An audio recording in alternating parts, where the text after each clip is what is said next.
Están escuchando Nuestra Gente con Linda Parra.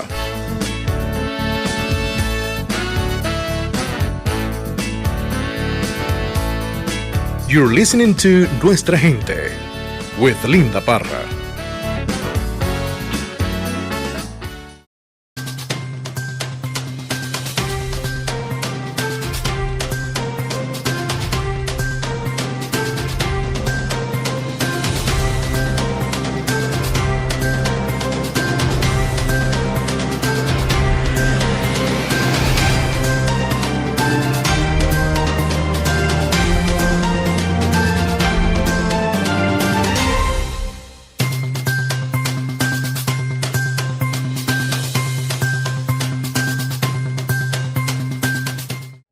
Talk a little bit about the City of Toledo-ARPA funds allocation that we requested from city. You know, about 430,000 of that is for Latinx services, Nuestra Gente, the Believe Center, Sofia, Quintero, to provide bilingual, bicultural navigation and community and school-based prevention services. You know, we look forward to reestablishing those services within the 0509 and other zip codes where individuals that are in need of those services and are housed. And you know, we're really concerned and delighted that once City Council passed that, we'll be able to establish school-based services, hopefully at Escuela Smart within the next school year. Additionally, those other services, domestic violence services, community-based mini grants, community wellness, grief support services, short-term residential services, those services are designed to move our community forward to address the issues of COVID. Black and brown communities have been disproportionately impacted by the COVID pandemic, and we need to do more to address the negative outcomes related to COVID in those communities, and that's what this proposal will do as well. So thank you very much. Recovery Services Board is always going to look at funding treatment services as a high priority for us. And we look at that as crisis services, housing, and treatment services as our main priorities. So sustainability for this, should they use all the money, in which we believe they will allow us the ability to consider them for board levy funding in the future. The fifth project that we're talking about is the Latinx-based prevention navigation services. This is clearly a victim of the COVID pandemic. The project shut down in Adelante closed in, I think it was January or February of 21. I think it was 22. 21. It's been a year, and it's been almost a year. Right. We know that the population that they serve has been without services. Escuela Smart has been without services. The community has been without community-based services. And there's an ongoing need for bilingual navigation services. We want to restart those services, providing some additional funding, co-mingled with our funding once again. We've already committed startup funding and long-term operational funding. We want ARPA funds to help us with additional startup, because these groups are literally, with the exception of Nuestra Gente, who has been doing some of these services, but they still have many needs. Sofia, Quintero, and the Believe Center are starting from the ground up as it relates to prevention and navigation services. So they're going to have a lot of startup costs to reestablish these services. And we love that partnership between the three organizations because they all serve a rather unique population. There's overlap, but there's not a lot of overlap. And a lot of these services will focus on youth as well, especially at the Believe Center and Sofia, Quintero. Nuestra Gente provides some additional youth services and the other side of their house, but we're really looking for them for navigation services, and particularly bilingual navigation services. So we're asking for a rather large amount of money, it's at $430,000, but again, that'll be braided with our funding, and it will help reestablish those services, not only in the old South End, but in the South End and also the East Side as well, where where we see large population of Latino Latinx community members residing. So I'm very ecstatic to see this with these three organizations. I know that they will make a difference in our community, and certainly the bilingual services are a must.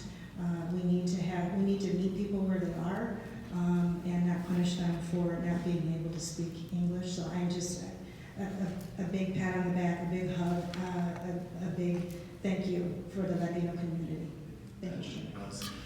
The app that we're going to create, the treatment locator app. So no matter who you are, where you're at, you can find this local help now app and connect not just with behavioral health services, but adult care facility services. And a lot of times you're having crisis services, or where you can get food, or United Way 211, and really give people a self-directed way of connecting. The Mental Health Board is committed to continuing on once that app is developed, the licensing over the years. Because one of the things we hear is people don't know where to go get help. And beyond payer source, that's the next thing. Well, I don't have money to pay for it. They don't understand there's help out there, and then they don't know where to go. So these are some of the things that we're very clearly, listening to. Good afternoon. My name is Linda Parra. I am the founder and president of Nuestra Gente community projects in 96.5 FM, the only 24/7 Hispanic radio station in Lucas County in Northwest Ohio too. So Nuestra Gente is a nonprofit organization, a Latino organization, offering bilingual services to Toledo's Hispanic community and working to improve the life for our neighbors in the Old South End and the East Side. From healthcare screenings to battling food insecurity to sharing art and culture, we have been a consistent presence in the community since 2008 and are constantly working to expand the reach and scope of what we can offer. Non-profit organizations like ours strive to do a lot of good with minimal resources and rely on public funding and support to meet ever-rising needs. That is why I want today to stress the importance of funding for nonprofit working in underserved communities and the need for equal distribution of the public money meant to bolster that work. Thank you. And also, I have here Joanna and Victoria. They are one of our families, and I just came from the health department, Dr. Eric. We just came from the health department, and she has 6 vaccines. The baby has 6 vaccines that she didn't have it, and she needed. So I took mom with the baby. She only speaks Spanish. She didn't know where to go, and that's our job. That's what we've been doing since 2008, helping those families. Thank you. Thank you for your testimony. Thank you for all the work you do. Next, I represent the Belief Center. I'm the new executive director. I've been involved with the Belief Center since its inception. Actually, I was always sitting in the background, basically helping Tanya Duran, who was the old executive director. I used to run schools. My background is mental health. I used to be one of the directors at the Connecting Point back in the days. So my experience when I hear some of these conversations, like, wait a minute, I've been there, done that. Let's keep on moving because we really need to embrace the community.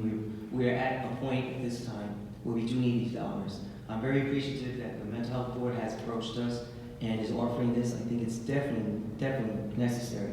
The Belief Center works with, we probably served over 2,000 youth just last year alone. That's just who's counted. Let's be real.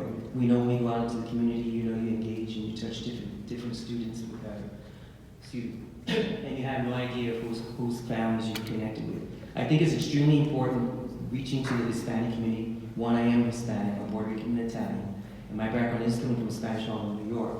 So therefore, let's do this. We're taking it a little too slow. No offense intended, please don't take it that way. But the fact of the matter is we really need to be moving. Case in point, we're looking at gun violence. I think that a lot of it has to do with the fact that we really need to make sure that we establish communication and trust with these family members. It starts with the younger kids. So we do need these dollars. I'm actually pleading on behalf of the Belief Center. We're only a staff of 5 at this given point in time. So therefore, everything all of us have, I don't know how many hats, I kind of forgot all the looks we have, so to speak, no pun intended, but the reality is, I'm appreciative. I do need to compliment and commend everybody that spoke today, because listening to some of the things as some of the council persons have spoken, and as some of the staff have spoken from the different things, is I can relate to many of these things because I'm working. I've been here since 1987. I've been doing this since I graduated college in 1978. So that tells you how long I've been doing this. You know, product of Mount Sinai Medical Center, my background is social work. My PhD is in counseling. My other PhD is in counseling also. You know, I took both things. But once again, thank you very much for letting me be able to speak on behalf of the Belief Center and the Hispanic community. Thank you. Good afternoon, everyone. I am Taylor Burciaga. I'm the Executive Director of the Sofia Quintero Cultural Center. So thank you so much for taking the time to be with us this afternoon. I just wanted to touch on a couple points, what Scott said about the mental health funds, and specifically the funds being allocated into the Latino community. I noticed throughout the conversation there were multiple points where we referred to bilingual services.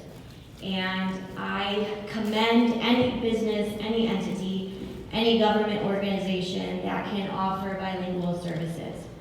But I think there's a time to step back when you look at bilingual versus biculturally appropriate services.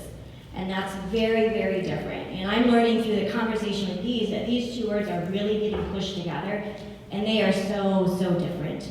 And I commend Scott and his board for taking the time to step back and not just say, well, we can return Spanish-speaking mental health services, but understanding mental health in the Latino community is very, very, even my personal family story, I could go on how I was taught to approach mental health, which is not the way you want to hear how we approach mental health. So I think it says something that we're taking the time and identifying organizations, I guess, that are appropriate in those areas. I also want to assure this committee and the community, and really the community, that I know Dr. Vinny said we're moving slow. Him and I go tit for tat. We're moving a little fast, but we're just taking the time because we want to do this so right. We want to do this so right for the community. There is so much healing that needs to take place through this situation alone, and we're really taking time not just to put up the programming, but to understand there is education that needs to take place. Community members need to be redirected. They're going to different facilities. They're meeting different staff. Relationships are completely starting over. And to do all that requires additional planning and funding. And so that's why I want to assure this committee, this is a totally realistic possible project, and I think it's amazing, honestly. But there's some additional capacity support that has to take place for the success of this project. And that's where really this specific financial support can really come in. Sadly, we're now a staff of 3.5. We are the smallest we've ever been in SWAC history. And the one thing me and my board said is we will only do this if we do not harm any current SWAC programs. That's the only way we're going to go ahead, and so I think that shows our responsibility that this isn't in trade of, this is in addition to what we're doing. So this is a really cool opportunity. I personally envision nonprofits working very differently, and this is a very open door into that. We are leveraging and we're partnering in ways we have never partnered together, and it's not about who gets what's dollar, it's about how do we leverage our own resources. So I think this could be kind of a different conversation into looking down the road of how nonprofits really need to come together to really, really approach, community development overall. So thank you.